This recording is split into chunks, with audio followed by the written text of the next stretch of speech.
जय हिंद दोस्तों। मैं आज आप सबके सामने फिर से उसी विषय पर चर्चा करने के लिए प्रस्तुत हूँ। ये जो हमारा ड्रीम लाइनर क्रैश हुआ है, इसकी जो अ, हताहत होने वाले लोगों की जो संख्या है, वो हमें हर क्षण, हर पल सोचने पर विवश करती है कि ये ऐसा हादसा हुआ क्यों? क्योंकि ये जो बोइंग 787 ड्रीम लाइनर है, ये कम से कम 1000 ऐसे वायुयान हैं जो पूरी दुनिया में ऑपरेट कर रहे हैं और लगभग 2 से ढाई लाख पैसेंजर्स को इधर से उधर अपने गंतव्य स्थानों तक ले जाते हैं। इसलिए इसकी सेफ्टी के लिए हम सभी को चिंतित होना बहुत आवश्यक है। लेकिन मुझे सिर्फ एक अफ़सोस ये दिखाई पड़ता है कि क्या इतनी ही चिंता इसके मेंटेनेंस स्टाफ और इसके ऑपरेटर्स के मन में इस हादसे के पहले थी? अगर ऐसा हुआ होता तो शायद इस तरह का हादसा नहीं होता। क्योंकि अभी तो वैसे तो हर चीज़ जो है वो सवालों में है और उसके जवाब आने बाकी हैं, क्योंकि जो डिजिटल अपना डीवीआर और कॉकपिट वॉइस रिकॉर्डर और डाटा रिकॉर्डर जो रिकवर हुए हैं, उनसे अभी जानकारियां धीरे धीरे प्राप्त हो रही होंगी।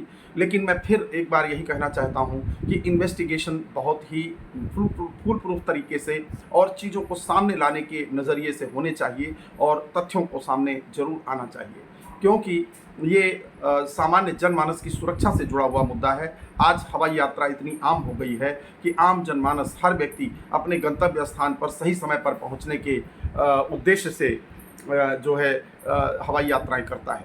तो इस वजह से इनकी सुरक्षा की दृष्टिकोण से सभी के मन में पूरी तरह से विश्वास होना ये परम आवश्यक है।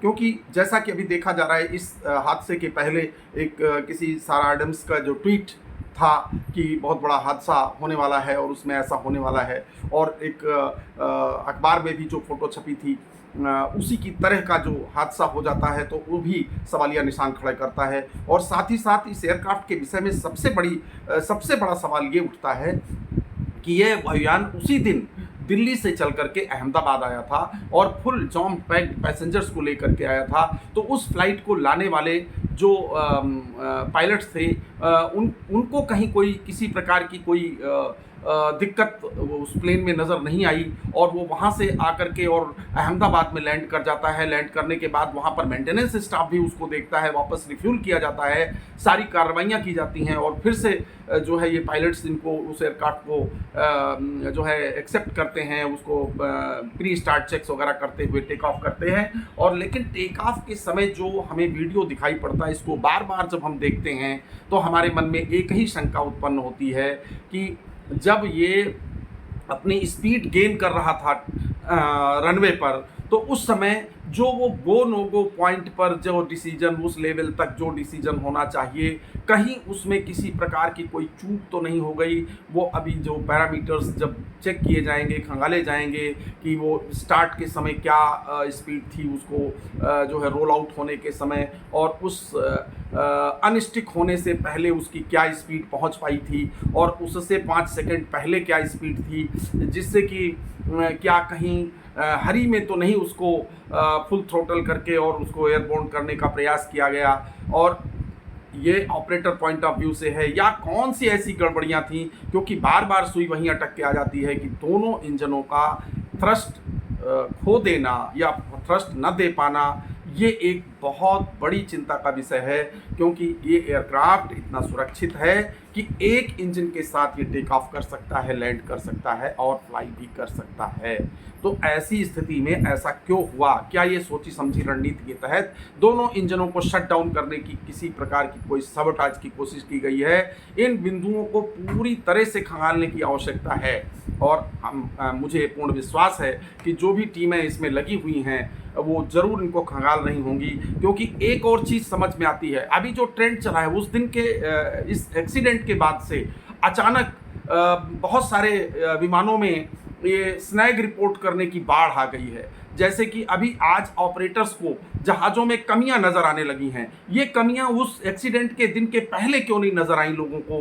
क्या वो सतर्क नहीं थे? क्या उतना उस पर ध्यान नहीं दे रहे थे? क्योंकि अभी देखा गया कि 17 तारीख को ही, केवल 17 तारीख को 12 जो एयरक्राफ्ट हैं वो अपने गंतव्यों के लिए उड़ान नहीं भर पाए, और 3 एयरक्राफ्ट जो है टेक ऑफ करने के बाद वापस लौटे।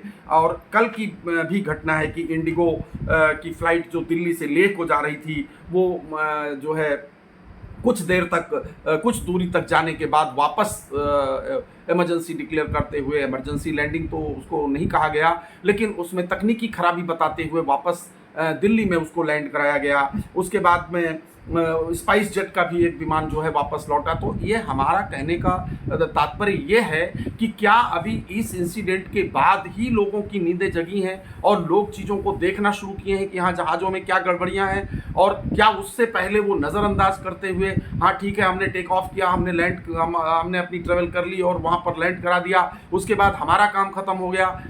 नहीं, ऐसे कभी काम ख़त्म नहीं होता। एविएशन में एक जो इंटीग्रिटी होती है वो इंसान की, चाहे वो मेंटेनेंस स्टाफ हो चाहे वो ऑपरेटिंग स्टाफ हो, उसकी एक इंटीग्रिटी होती है उस विमान के साथ कि उसकी सुरक्षा के मद्देनज़र कि उसमें कितनी कहीं भी किसी भी प्रकार की अगर कोई गड़बड़ी है तो उसको तुरंत जो ऑपरेटर हैं उसको लॉग बुक में एंट्री करते हैं, उसको टेक्नीशियंस को बताते हैं, रिटर्न में उसकी कंप्लेन करते हैं, जिससे कि टेक्नीशियंस उस पर उचित कार्रवाई करते हुए उसको भी दर्ज करें कि उन्होंने उस पर्टिकुलर खराबी को ठीक करने के लिए क्या क्या काम किया उस जहाज़ पर, और उसके बाद वो किस प्रकार से ठीक हुआ, क्या चेक्स किए गए और किसके आधार पे असर्टेन किया गया कि हाँ अब इसमें ये गड़बड़ी नहीं है। तो ये सब इस तरह का फुल प्रूफ मेथड होता है एविएशन में कि एविएशन में किसी प्रकार की कोई गड़बड़ी होने की कोई संभावना नहीं होती है। लेकिन उसी एविएशन इंडस्ट्री के एक ड्रीम लाइनर जैसे एयरक्राफ्ट के जब दोनों इंजन बता दिए जाते हैं कि वो फेल हो गए और उनकी वजह से ये हादसा हो गया, तो ये बड़ा ही संशय का विषय हो जाता है। इसीलिए हम इस पर बहुत सारी बातें कर रहे हैं। मंगलवार को भी 2 फ्लाइटें रद्द की गई थीं और 6 दिनों में करीब 83 उड़ानों को रद्द करना पड़ा है। ये जो है एक मन में ऐसा संशय उत्पन्न करता है। ये बताइए ये क्या हो रहा है हमारी एविएशन इंडस्ट्री में? क्या इस तरह के लोग काम कर रहे हैं कि आज जब ये हादसा हो गया तो हादसा होने के 6 दिनों के भीतर हमें 83 विमानों में कुछ न कुछ तकनीकी खामियां नजर आई, लेकिन उससे पहले हमें खामी नजर नहीं आई ऐसे विमान में जिसके दोनों इंजन फेल हो गए, वो पूरी पावर शटडाउन। ये क्या होता है कि वो एयरक्राफ्ट एयरबोर्न नहीं हो पाया?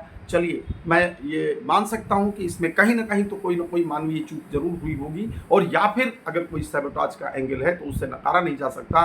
केवल हमारी जो जांच एजेंसियां हैं वो बहुत ही कुशल हैं और उनसे कोई चीज़ छुप नहीं सकती, ऐसा हमें और देश को पूर्ण विश्वास है। और ये सभी समस्त नागरिकों की सुरक्षा और हमारी इंडियन एयरलाइंस की साख का सवाल है। तो इसलिए मुझे पूरी उम्मीद है कि इसमें वो सारे तथ्य निकल करके सामने आएंगे जिनकी वजह से, जिन गड़बड़ियों की वजह से ये हादसा हुआ और इसमें हमारे इतने सारे नागरिकों की जानें गईं और इतने सारे परिवारों में एक तरह से मातम छा गया और पूरा देश इस बात से स्तब्ध और दुखी है। और इसलिए इसकी जो सच्चाई है वो निकल करके जल्दी सामने आएगी, ऐसा हमें पूर्ण विश्वास है।